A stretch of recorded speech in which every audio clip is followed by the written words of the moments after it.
En la ciudad de León amanece una iglesia de amor que no perece. Dios de pactos te da la Vamos bienvenida. con la tercera cápsula, que la tendrá nuestra hermana Patricia Medina. Qué bueno, Espíritu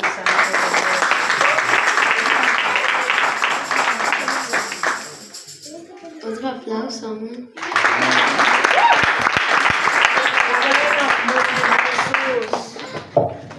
Qué bueno, Señor.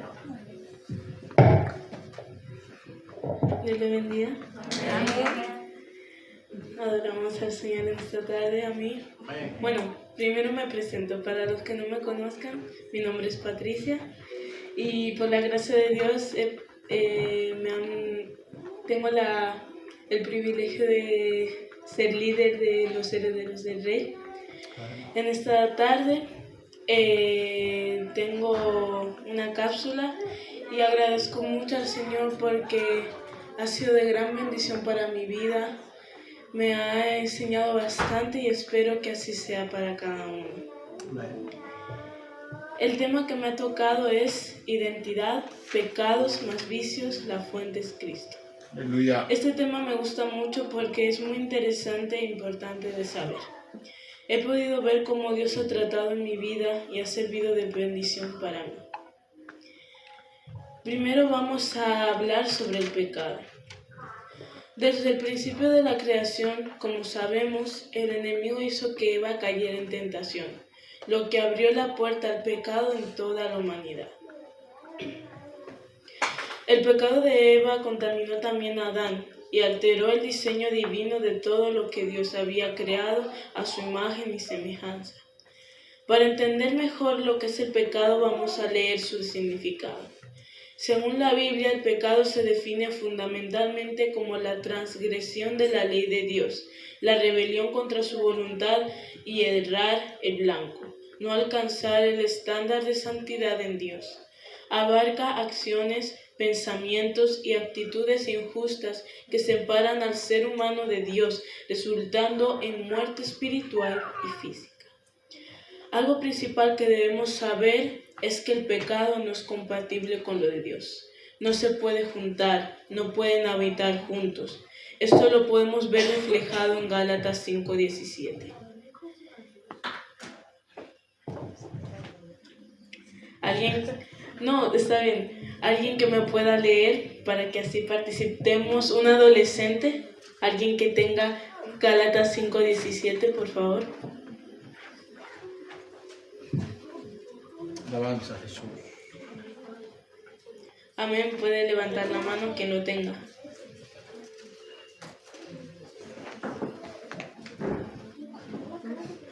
Bueno, Jorge.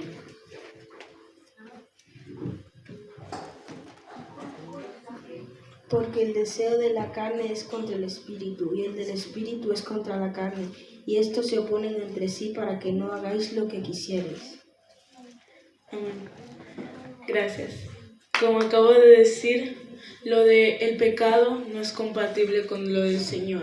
No pueden tener ninguna relación, no pueden estar juntos, se oponen entre sí, son como el aceite y el agua, que aunque tú los pongas en un mismo vaso, se separan, son totalmente diferentes, son polos opuestos. Primer factor, se puede pecar aún con el pensamiento.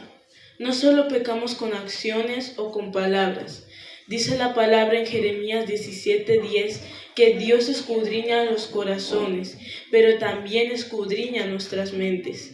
Dios es el único que puede saber lo que pensamos aún antes de haberlo pensado. Por eso, cuando oremos debemos pedir perdón por todos nuestros pecados y aún por los que nos son ocultos, como dijo el salmista David. Segundo factor. El pecado, independientemente de cuál sea, nos separa de Dios. En el pecado no hay pequeño ni grande. No importa que sea pequeño como una mentira piadosa, a que sea grande como robar, engañar, fornicar, etc.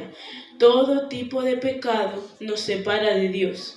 Dice la palabra que el Espíritu Santo se contricta y se aleja. Eso es lo más peligroso, estar sin el Espíritu Santo, que es nuestro guía, consolador, amigo fiel, es muy peligroso.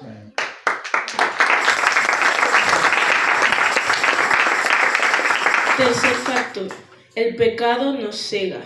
Es decir, que cuando cometemos un error y no nos arrepentimos ni pedimos perdón al Señor, lo vamos viendo como algo normal, algo que no tiene mayor importancia, pero sí importa, porque nos vemos en una condición en que estamos abriendo puertas al enemigo para entrar en nuestras vidas y que nos dirija nuestra propia voluntad.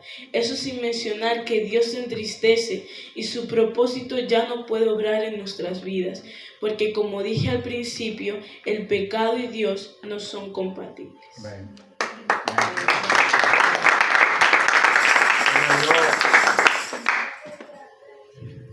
Como nota puedo decir que no estamos obligados a servir al Señor. Es una decisión personal. Jesús toca la puerta de nuestros corazones y espera que le abramos. Es por eso que Él es un caballero. No nos obliga, espera que le aceptemos como único y suficiente Salvador. Qué bueno, Espíritu Santo. El cuarto y último factor es que puede traer maldiciones para nuestra descendencia. Para explicar esto, quiero poner un ejemplo. Y voy a usar a uno de los adolescentes quien se ofrece de voluntario. Pues Jeremías, ven. Quédate ahí, está bien. En este caso tenemos a Jeremías, es un ejemplo. Si Jeremías, que es cristiano, ha aceptado al Señor como su único y suficiente Salvador, comete pecado robando, por ejemplo, y no se arrepiente y sigue haciéndolo, puede abrir una puerta espiritual y sin quererlo cargar a sus hijos y a su descendencia con el pecado de robar. Gracias, Jeremías. La cita bíblica de Éxodo 34:7 habla sobre esto. Entonces, en esta cita habla sobre un pacto. Ese pacto donde habla el Señor, Jehová, y dice que esas iniquidades que podemos cometer en nuestras vidas pueden llegar hasta la tercera y cuarta generación. Ese pecado persistente, esa maldición que tú has entrado en tu vida, puede persistir y arrastrar a tu descendencia, arrastrar a tus hijos independientemente de cuál sea. Puede ser robar, puede ser engañar, puede ser fornicar, puede ser desobedecer, puede ser tantas cosas que pueden parecer sencillas, pero son graves. Nos alejan de Dios y Dios no se siente contento con nosotros. Porque desde que se habla de la palabra pecado, se incomodan y les molesta. Muchas veces se les ha inculcado que todo es pecado, pero la realidad es que no todo se puede clasificar como pecado y dependiendo de la doctrina de cada uno, hay cosas permitidas y cosas que no lo están. Pero nuestra certeza debe ser principalmente la palabra de Dios, que no miente y es la única verdadera. El sacrificio de Jesús en la cruz nos hizo libres de la esclavitud que causó el pecado a la humanidad. Porque dice la palabra en Romanos 6:23, porque la paga del pecado es muerte, mas la dádiva de Dios es vida eterna en Cristo Jesús, Señor nuestro. Está bien que no todo es pecado, pero repito, no todo está permitido y no todo se puede hacer. Aleluya. Para terminar con este primer tema, solo quiero decir que todos pecamos. Nuestro origen es pecaminoso, pero eso no significa que siguiendo las pisadas del Maestro consigamos caminar en santidad, rectos y en el propósito divino de Dios. Esa es nuestra meta. Por eso hoy, adolescente que me escuchas, solo quiero recordarte que el pecado y todo lo que nuestro cuerpo y corazón quiere que hagamos es momentáneo, pero lo que es real y permanece para siempre es Cristo. Amén. Amén. Vale, pues estamos todos. Seguimos con los vicios. El término vicio, según la Real Academia de la Lengua Española, proviene del latín vitium y hace referencia a un hábito comportamiento o rasgo considerado moralmente reprochable, una afición excesiva o un defecto físico. Se opone directamente al concepto de virtud. Lo más sorprendente que cuando yo estaba escribiendo esto, me di cuenta que era como muy similar al significado de la Biblia.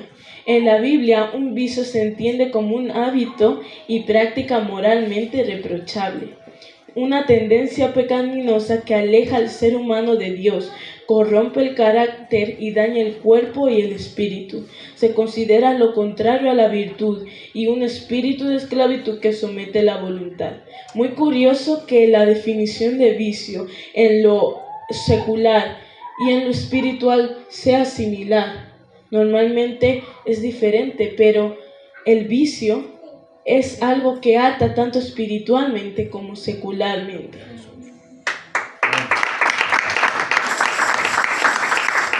En resumen, un vicio te hace cautivo, es decir, te hace esclavo de esa práctica.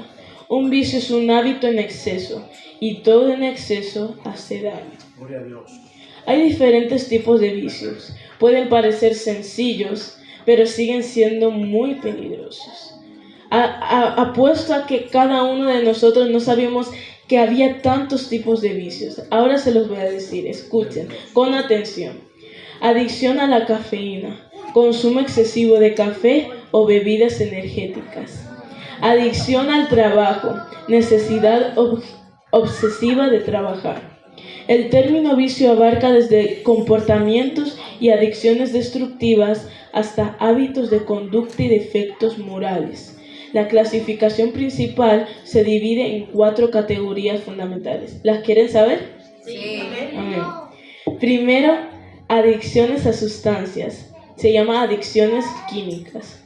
Se caracterizan por la dependencia física y psicológica a compuestos externos que alteran el sistema nervioso central. Alcoholismo, dependencia del alcohol, una de las drogas legales más consumidas. Tabaquismo, adicción a la nicotina contenida en el tabaco. Drogas ilegales o ilícitas, consumo de sustancias como cocaína, heroína, metanfetaminas o cannabis. Fármacos, dependencia de medicamentos recetados como sedantes o analgésicos opioides. Segundo, adicciones comportamentales de conducta. Esto le va a sorprender. No involucran una sustancia química, sino la repetición compulsiva de una actividad que genera una recompensa inmediata en el cerebro. La ludopatía, adicción a los juegos de azar y apuestas. La tecnología y redes sociales, uso desmedido del móvil, internet o videojuegos. Otras, como la adicción al trabajo ya mencionada, al ejercicio, al sexo o las compras compulsivas.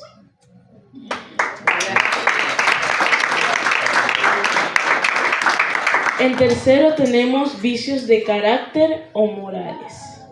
Mucha atención. Son hábitos arraigados que se consideran moralmente reprochables o destructivos para el individuo y su entorno. Contaminan a esa misma persona y aún a todo al que está a su alrededor. La soberbia, sentimiento de superioridad hacia los demás. La avaricia, el afán desmedido de riquezas. La gula y lujuria, consumo descontrolado de comida o bebida y apetito sexual desmedido. Ira, envidia y pereza, reacciones destructivas basadas en el enojo, el resentimiento por lo ajeno y la falta de voluntad. Muchas veces yo, sinceramente, me sorprendí porque yo no sabía que un comportamiento repetitivo se puede convertir en un vicio. Barbarismo y extranjerismo, alterar palabras o abusar de términos de otros idiomas. Eso es un vicio. Pleonasmo, redundancia innecesaria al hablar. Ejemplo, subir arriba o bajar abajo. Dequeísmo, uso indebido de la expresión de qué, por qué, es que, no sé qué.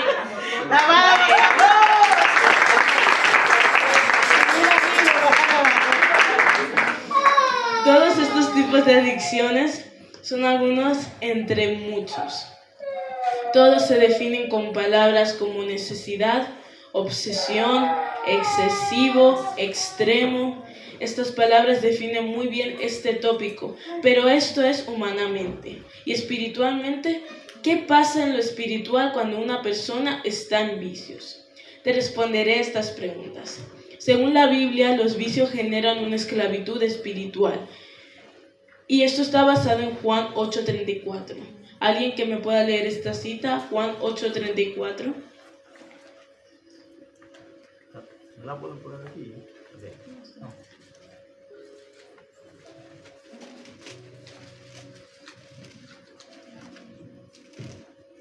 Amén, nuestra hermana Andrea.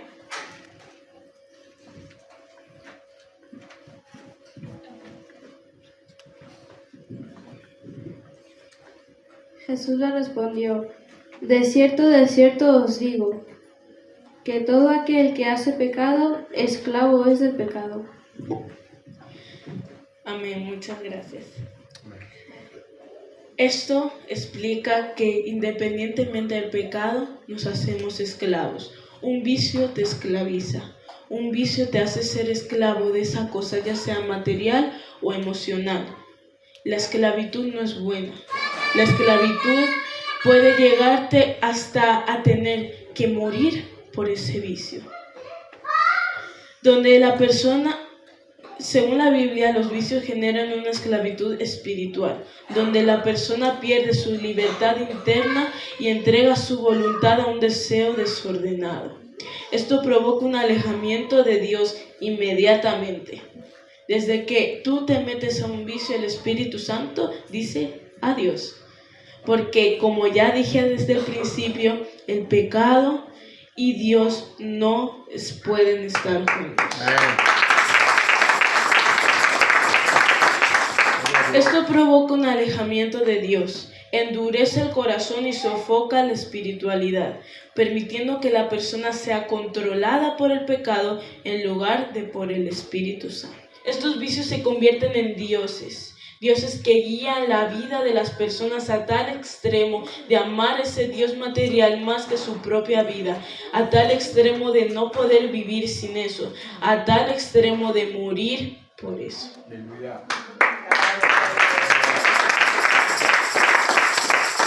Dios dice en su palabra en Éxodo 23 que no hagamos dioses ajenos.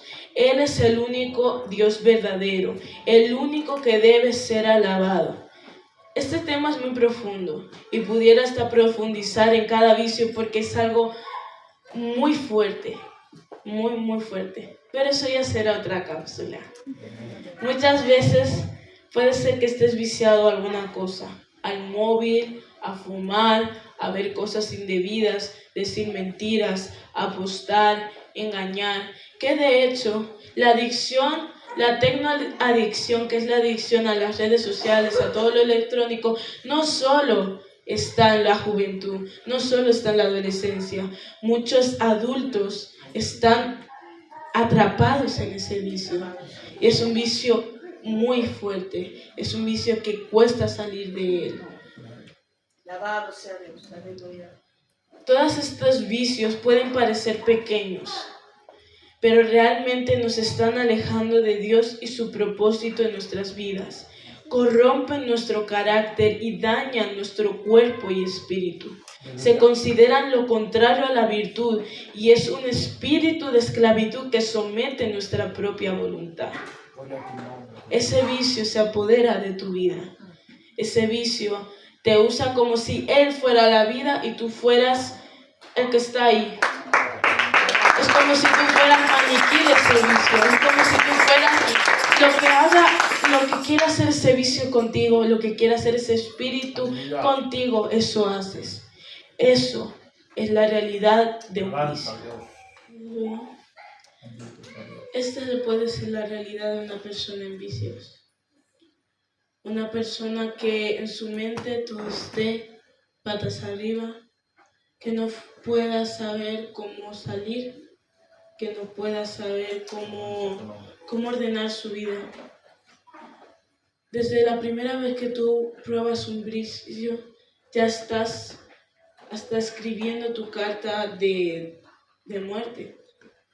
Un vicio te encadena de tal forma que se apodera de tu vida, de tal forma que hasta ese mismo vicio te va seduciendo hacia la muerte. Hay gente que puede estar a tu lado, que tú la ves bien, pero por dentro te está diciendo ayuda. Ayúdame porque no sé cómo salir. Ayúdame porque no sé cómo hacerlo. No solo necesitan ayuda del Señor, también necesitan una mano que no las mire de lado, sino una mano que les diga yo te ayudo. Una mano que les diga yo te puedo llevar a la iglesia. Una mano que no le juzgue. Una mano que le diga yo te puedo ayudar. Aleluya. Nuestro último tema en esta tarde es la fuente es Cristo. Lo principal de este tema es que Dios es la fuente de nuestra identidad. En cada parte de nuestra vida debemos ser imagen y semejanza del Señor. Y se podrían preguntar, ¿por qué, Patrick? Yo digo, porque la identidad de Cristo es la única identidad que no te va a dejar el vacío de quererte parecer a los demás, de querer adoptar la identidad de otros.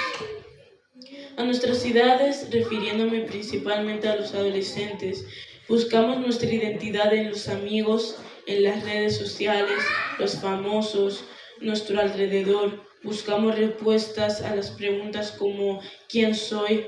¿Qué me define?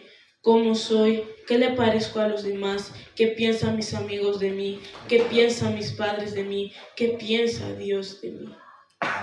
Y otras muchas preguntas que pueden estar rotando por tu mente y solo sabes tú y Dios. Es completamente normal querer saber quiénes somos. No es malo sentirse así. Lo que es malo es buscar en el mundo respuestas que vamos a encontrar alteradas por el tipo de vida y algoritmo que todo el mundo vive. Ninguna persona que haya existido o que exista en la faz de la tierra es perfecta. El único que fue, es y será perfecto es Jesús. Y su identidad es ser el Hijo de Dios y Salvador de su pueblo.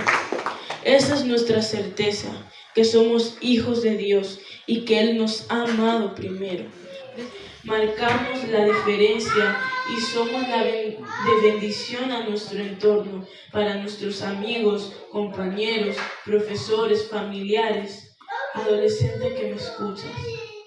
Si tú que has recibido a Cristo como tu único Salvador y suficiente Salvador, eres hijo de Dios y heredero de su gracia. Él te ama y eso no va a cambiar.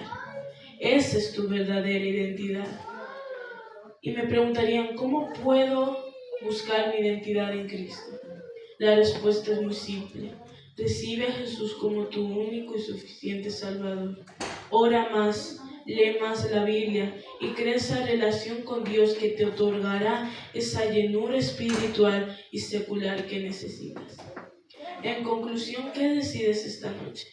Seguir el pecado, seguir en vicios, querer la identidad